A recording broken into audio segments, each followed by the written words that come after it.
अरे मैं कहा करूं मेरे भगवान कैसे लाज बचेगी। अरे मैं कहा करूं मेरे भगवान कैसे लाज बचेगी। अरे मैं कहा करूं मेरे भगवान कैसे लाज बचेगी।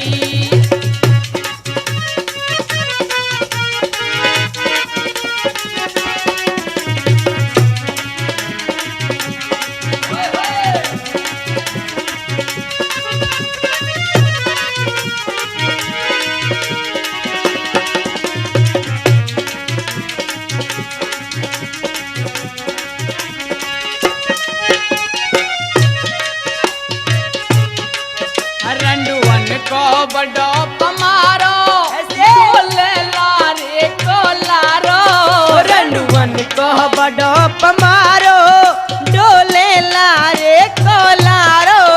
रंडुअन को बड़ो पमारो डोले लारे को लारो। ये दिन भर घूमे रे जैसे स्वान कैसे लाज बचेगी। मैं कहा करूं मेरे भगवान कैसे लाज बचेगी।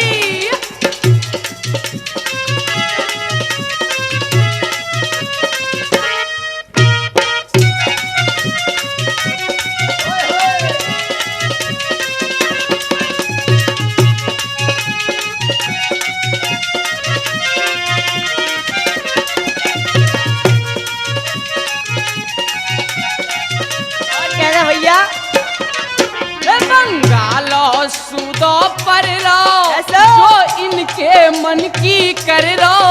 बंगालो सूदो पर रो जो इनकी मन की कर रो। बंगालो सूदो पर रो जो इनके मन की कर रो। वहाँ बहुअन की लग रही है दुकान कैसे लाज बचेगी।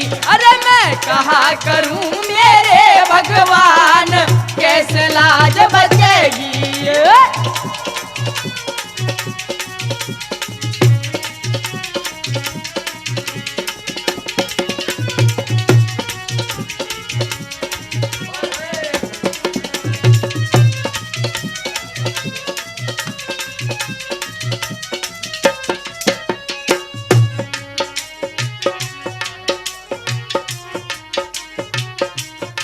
हो बस लगे किरायो भारो 600 ले बेटी बारो। बस लगे किरायो भारो 600 ले बेटी बारो। हो बस लगे किरायो भारो 600 ले बेटी बारो।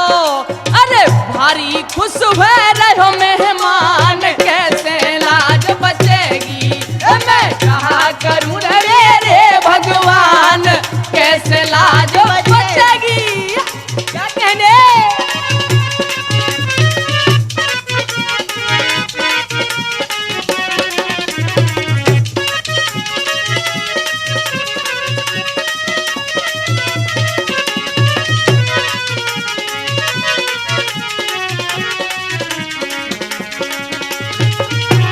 क्या कहना उस्ताद जी के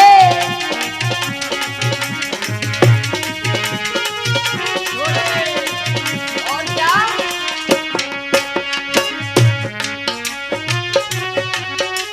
और क्या लिख दिया है कवि ने भाई। क्या लिख दिया भला।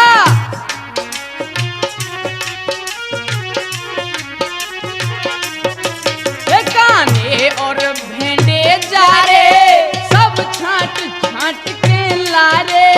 काने भेंडे सब जा रे ये छठ छठ के लारे। ओ काने भेंडे सब जा रे ये छांट छांट के लारे।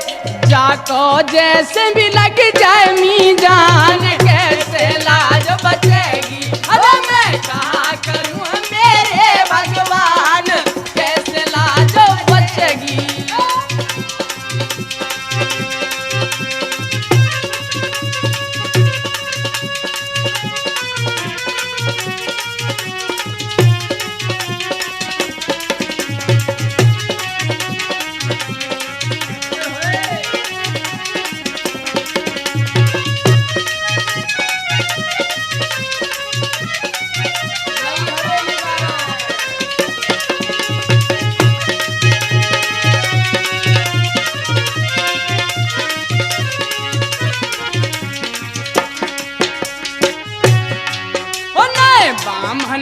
जाट बच्चे हैं माला ते बिहार रचे हैं नए बामन जाट बचे हैं माला तेरे बिहार अच्छे हैं नए बामन जाट बच्चे हैं माला ते बिहार रचे हैं नए जात पात की कछ पहचान कैसे लाज बचेगी ओ मैं कहा करूं न मेरे भगवान कैसे लाज बचेगी